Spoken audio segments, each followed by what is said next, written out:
Hey y'all, this is going to be a really important training about nutrition labels. So buckle up because this is going to be a game changer for you to lose weight. And I'm willing to bet the person that can read a nutrition label and is confident in choosing healthy foods is going to be able to lose weight successfully, but also to actually keep it off, which is key. So let's go ahead and dive in.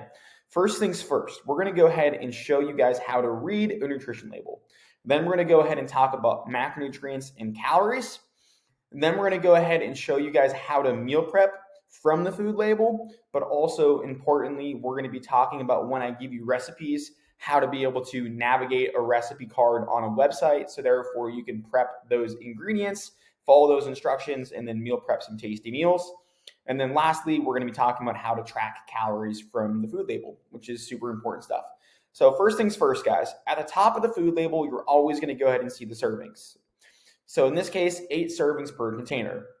And then you're always going to have a serving size underneath. So in this example, it's going to be 2/3 cups. But what we're really looking for is the grams. So anytime we're using a food scale for your meats, we're always going to be using ounces. Everything that we're weighing out is going to be cooked. So everything else aside from your meats being your vegetables, anything else, carbs and vegetables mostly, are going to be in grams. Underneath that, you're going to see the amount per serving, which is 230 calories. This is going to be super important, guys, because this means that there's 230 calories per one serving size. And as you guys can see, the serving size here is 2/3 cups or 55 grams. Keep in mind, we're always going to be weighing out our food, okay? We're not going to be using measuring cups because measuring cups are not going to be as accurate as a food scale. So that's why I really want us to pay attention to the grams because that's what we would be weighing out in this case if we were only consuming one serving. But let's say that we were consuming 2 servings, okay? In that example, that would mean we would have to weigh out 110 because we would have to multiply 55 times 2. And so in that example, we would be consuming 460 calories of this food, right? That's super important. What happens if we were only consuming, let's say, 1.5 servings or 1.5 servings? We would then go ahead and have to do the math. So we would have to do 55 divided by 2, which is going to be 22.5. And then we would add that to 55, which is whatever that is. But that's what we would weigh out on a food scale if we were having 1.5 servings. You guys are not going to have to worry about tracking every little detail of your macros because we're taking the guesswork out for you by giving you meals. All you're really going to have to be good at is meal prepping and just knowing how to read a food label. And most importantly, always looking at the grams and then figuring out weighing out only ounces when it comes to meats. So meats are ounces, carbs and vegetables are grams. Next thing here, we're going to go ahead into the meat, okay, of the nutrition label. This is where you're going to be able to see your macronutrients. For us, we're going to be focusing on a couple of things, right? We really want to pay attention to total fat, cholesterol, sodium, and added sugars. Generally speaking, we want to limit these things because added sugar is not necessarily good for us, okay? Tons of fat, again, is not necessarily going to be good for us. But just to go ahead and break that down a little bit further, guys, we really kind of want to avoid saturated fats because saturated fats are going to be the ones that are linked to heart disease. So we always want to just pay attention to generally the fat on the nutrition label. We also want to pay attention to the trans fat, which are even worse than saturated fats. Saturated fats mostly come from animals, okay?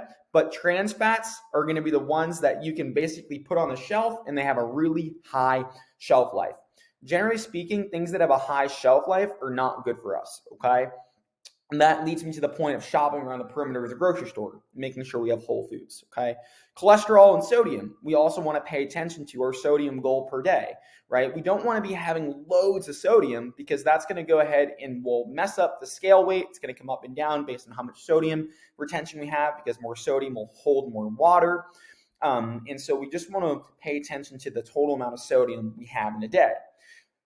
All that to say, salt is not actually bad for us. We actually need salt for nerve contraction and muscle contraction, but anything in excess is going to be poor for us, okay?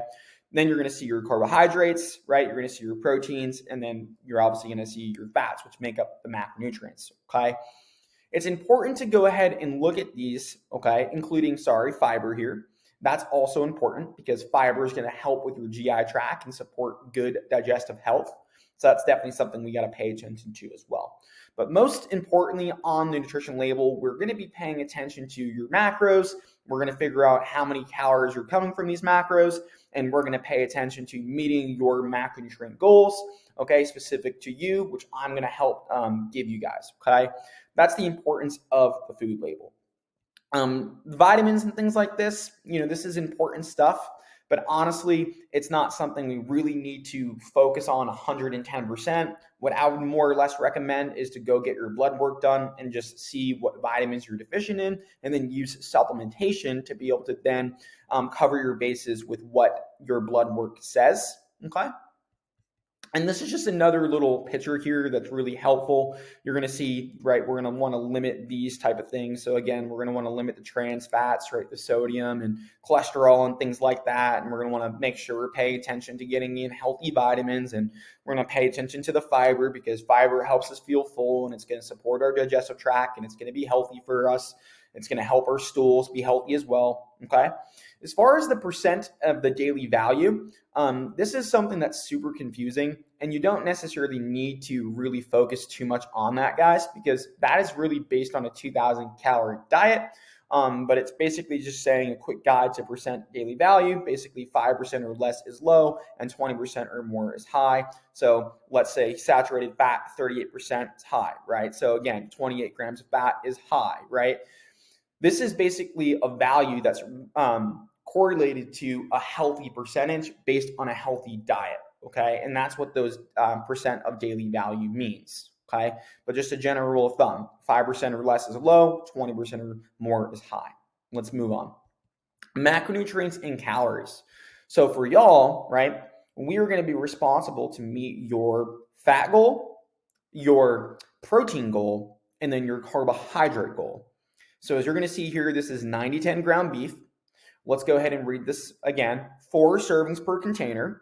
The serving size is 4 ounces or 112 grams. We're weighing out meats and cooked.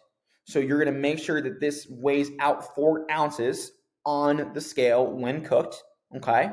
But most of the time, we're going to be prepping this thing in bulk, right? And we're going to be weighing out, okay, and separating our meat into 4 different containers, which would mean that would be 4 servings. So 4 servings of 4 ounces. Does that make sense? I want to make sure that you guys get that point, okay? So we're going to be bulk or batch cooking our meats, so we have to pay attention to the serving size because the serving size is what's going to be going individually in your Tupperware or containers that you're having, okay?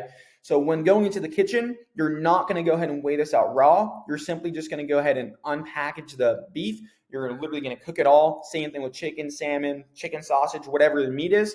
And then you're going to go ahead and pay attention to the food label to see the serving size. And then based on your macronutrients and your protein goals, you would decide if you're going to have 4 ounces or 6 ounces or 8 ounces or even 10 ounces. We're always going to be staying in the range of 4 ounces to 10 ounces cooked. And based on what you decide will then increase the amount of protein that you're having when eating that meal, whether it's at breakfast, lunch, or dinner.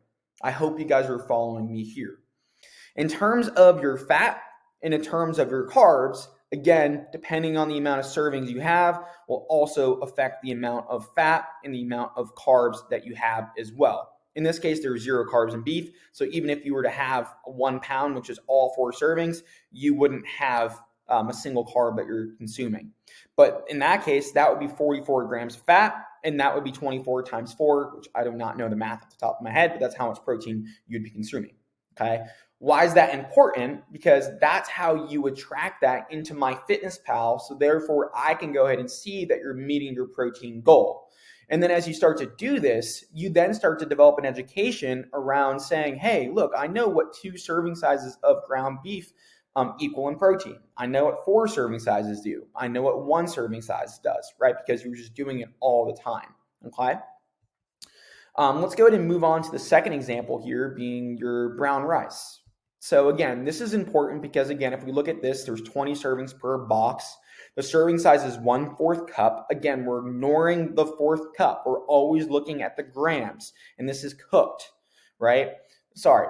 In this case, I want you guys to assume that the nutrition label is always dry, okay? So I actually give you guys 140 grams cooked, and that's what you would be weighing out for rice. But when it comes to carbs, specifically, everything here is going to be dry on a food label. And so we just want to make sure you're listening to me and looking at your Freedom Plating System, and then whatever label that is on your drop down is what is going to be going into your container. But just understand we're always focusing on grams with carbs, and it's a little bit confusing here because this is dry, but 140 grams actually equals about 200 calories. Okay, I used MyFitnessPal to figure that out, by the way. But in this case, you would see that there was 34 grams of carbs in brown rice. And let's say that you were to have 2 servings, you'd multiply that by 2, 3, multiply it by 3, 4, multiply it by 4, right? You're never really going to have 4 servings of rice, right? But you would want to make sure when individualizing the 4 servings that you're making, let's say ground beef and rice is the meal, you would just want to make sure that there's 140 grams of rice cooked in that container, okay? Let's go ahead and look at peanut butter here. So you're going to see here, there's 34 servings per container. A serving size is 2 tablespoons, which is 33 grams. Again, to be accurate, we're going to be weighing out this peanut butter in grams, right? You're going to notice here that's 190 calories per 2 tablespoons, okay? That's because this is going to have more fat, okay? Now, just to clarify, guys, the amount of fat, the amount of carbs, and the amount of protein, and we're going to talk about this in just a second, all those calories equal the amount of calories in one serving, okay? Macronutrients make up the calories in your food. I hope that makes sense, okay? But this is going to be really, really key here to look at, the differences of foods and looking at the food labels and seeing what foods have more fat, what foods have more protein, and what foods have more carbs, because a lot of times that's going to decide for us what a healthy food is versus an unhealthy food. Really quick, guys, this is going to be a website that I like to use. It's called healthyfitnessmeals.com. And you're going to see that this is like a little bit of a burrito bowl here with ground beef, okay? So in this example, if I sent you this website and I sent you this recipe and you wanted to make 4 of these, this is how I would want you to navigate a website, right? You would look at the ingredients here, right? And you're really just going to scroll down to the bottom because that's where the information is going to be. You would follow the instructions, so therefore you knew exactly how to make these rice and beef burritos. But more importantly, you would want to make sure you're coming down here and you're going to see the ingredients, okay? You're going to see here, the most important thing is servings, okay? So I'm teaching you guys 8 servings, okay? 8 and 6 that follows the meal prep system that I show you how to use. That is me assuming that you would have the same lunch and same dinner. So if you were having the same beef burrito for lunch and dinner, you would make this 8. If you're only prepping lunches, it would be 4. Okay, so if you have families and you're having homemade supper together, then it would always only be 4. If you're someone that likes to have the same thing for lunch and dinner because of time, then it would be 8. Okay, so it's either going to be 4 or 8, but most of the time it's probably going to be 4 because you're probably going to want to have a different dinner. Okay, but simply you're going to see the ingredients here, right? This is okay for 1 serving, the ingredients, or sorry, this is for 4 servings for the ingredients. 4, everything here is for 4 ingredients, okay? Now this is important because when making this a recipe in MyFitnessPal, you would have to make sure when making the recipe, okay, you would divide by 4 from all of these ingredients. And that's how you would say, that's how you would save this as a recipe in MyFitnessPal, so therefore you never have to track it more than once. And I'm going to be showing you guys that's very, very important for you to create your meals of all of your go-to foods you're eating and save them as recipes or meals through the same thing in MyFitnessPal. So therefore you can win, win, win, win, win. Okay, so just always remember when looking at the ingredients on a website, it's always going to be for the amount shown here, in this case 4. When saving it into MyFitnessPal as a meal, divide every ingredient by 4, and that will go ahead and give you the calories, and then as well as the proteins, fats, and carbs, sodium, cholesterol, all the stuff we went over, and fiber as well. See, this is actually per serving for the nutrition. So the nutrition's per serving, the ingredients are for making this healthy recipe in bulk. Quick, guys, this is pretty simple. If you look at this nutrition label here, the Fit Crunch protein bar, all I'm showing you here is the calories from carbs, calories from fats, calories from protein, okay? So you're gonna look at the ingredient label, you're gonna see that there's 8 fat, you're gonna see that there's 23 carbs, and you're gonna see that there's 20 protein, okay? How many calories are coming from fat, how many calories are coming from carb, how many calories are coming from protein, I show you here, okay? You're gonna multiply what you see on the food label always by 4, because there's 4 calories per 1 gram of carb, that equals 92. For fats, we're always gonna multiply it by 9, because there's 9 calories per 1 gram of fat, there's 8 grams of fat in this bar, there's 72 calories. For protein, you're always going to go ahead and use the same thing as carbs. 4 calories per 1 gram of protein equals 80. If you add all the totals up, that equals 244 calories, which is weird because it does say 230, and it is supposed to equal the 230, but there might just be a little bit of a typo here, but it would actually be 244 calories. And I'm pretty sure a lot of ingredient labels do this, but don't get caught up in that minutia. It's totally okay. A little bit of a pro tip too. When you look at the ingredients of something, whenever buying something at the store, if it's a bunch of mumbo jumbo, it's more processed. And when thinking about success, think about farm to table, like you're owning your own farm to table restaurant. Clearly, foods that come from a farm, from the ground, or a grass-fed cow are going to be a lot healthier for us, okay? So again, shopping on the perimeter of the grocery store is super vital, okay? Anything on the inside is going to have ingredient labels that are long like this one, okay? And so, like, I don't know, like, for instance, I don't know what alkalized cocoa is, or like sunflower oil, or lecithin, or whatever, sodium caseinate.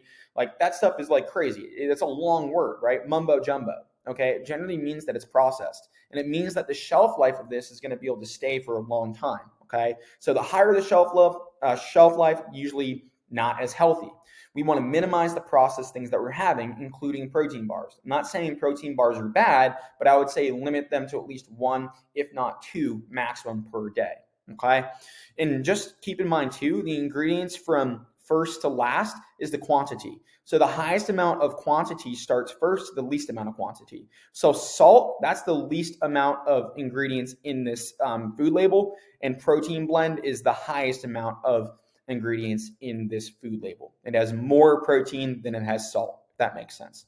And then lastly, these are just some diagrams you guys can study for when going out to restaurants and when just not necessarily having access to, let's say, I don't know, a scale, a food scale. It's not like you're going to bring a food scale to Applebee's, right? That'd be weird. You can go ahead and use your hands as a way to be able to see what these serving sizes are. So you can see here, the front of your fist is a half cup, clenched fist is 1 cup, usually your fingertips a teaspoon, your thumbs 2 tablespoons, and then your palm, which is a really good thing for protein, is usually 3 to 4 ounces of a meat. Another way you can think about this is different sports. So baseball is 1 cup, 3/4 cups tennis ball, half cup computer mouse, 1/4 cup an egg, 3 ounces is a deck of cards, 2 tablespoons is a ping pong ball. I hope this was really helpful, guys. Please study this because this is going to be a game changer in your success.